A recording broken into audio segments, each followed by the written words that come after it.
السلام علیکم۔ خاص ان کے لیے جن کے ماں باپ حیات ہے، خدا را ان کی قدر کرے۔ ایک نوجوان اپنے بوڑھے ماں باپ کے ساتھ کسی مہنگے ہوٹل میں کھانا کھانے گیا۔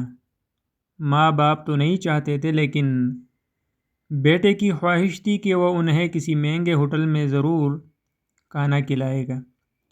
اسی لیے اس نے اپنی پہلی تنخواہ ملنے کی خوشی میں ماں باپ جیسی عظیم ہستیوں کے ساتھ شہر کے مہنگے ہوٹل میں لنچ کرنے کا پروگرام بنایا۔ باپ کو رشے کی بیماری تھی، اس کا جسم ہر لمحہ کپکپاہٹ میں رہتا تھا اور ضعیفہ ماں کو دونوں آنکھوں سے کم دکھائی دیتا تھا۔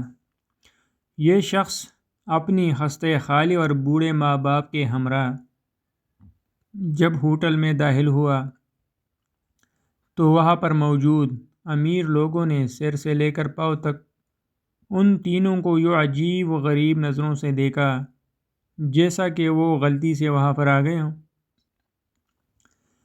کھانا کھانے کے لیے بیٹا اپنے دونوں ماں باپ کے درمیان بیٹھ گیا۔ وہ ایک نوالا اپنی ضعیفہ ماں کے منہ میں ڈالتا اور دوسرا نوالا بوڑھے باپ کے منہ میں۔ کھانے کے دوران کبھی کبھی رشے کی بیماری کے باعث باپ کا چہرہ ہل جاتا تو روٹی اور سالن کے ذرے باپ کے چہرے اور کپڑوں پر گر جاتے۔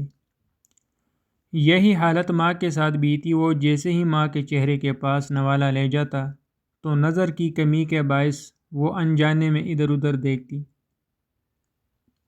تو اس کے منہ پر اور کپڑوں پر کھانے کے داغ پڑ گئے تھے۔ ارد گرد بیٹھے لوگ جو پہلے سے انہیں حقیر نگاہوں سے دیکھ رہے تھے وہ اور بھی منہ چڑانے لگے کہ کھانے کی تمیز نہیں ہے اور اتنے مہنگے ہوٹل میں آ جاتے ہیں۔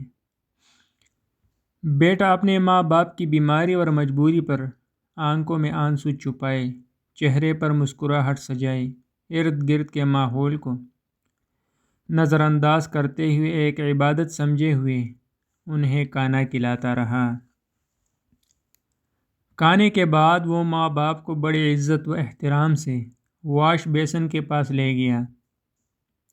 وہ اپنے ہاتھوں سے ان کے چہرے صاف کیے، کپڑوں پر پڑے داغ دھوئے اور جب وہ انہیں سہارا دیتے ہوئے باہر کی جانب جانے لگا تو پیچھے سے ہوٹل کے مینیجر نے آواز دی اور کہا، بیٹا تم ہم سب کے لیے ایک قیمتی چیز یہاں چھوڑے جا رہے ہو۔ اس نوجوان نے حیرانگی سے پلٹ کر پوچھا، کیا چیز؟ مینیجر اپنی اینک اتار کر آنسو پوچھتے ہوئے بولا، نوجوان بچوں کے لیے سبق اور بوڑھے ماں باپ کے لیے امید۔ ہمارا چینل ضرور سبسکرائب کریں۔ شکریہ، مہربانی۔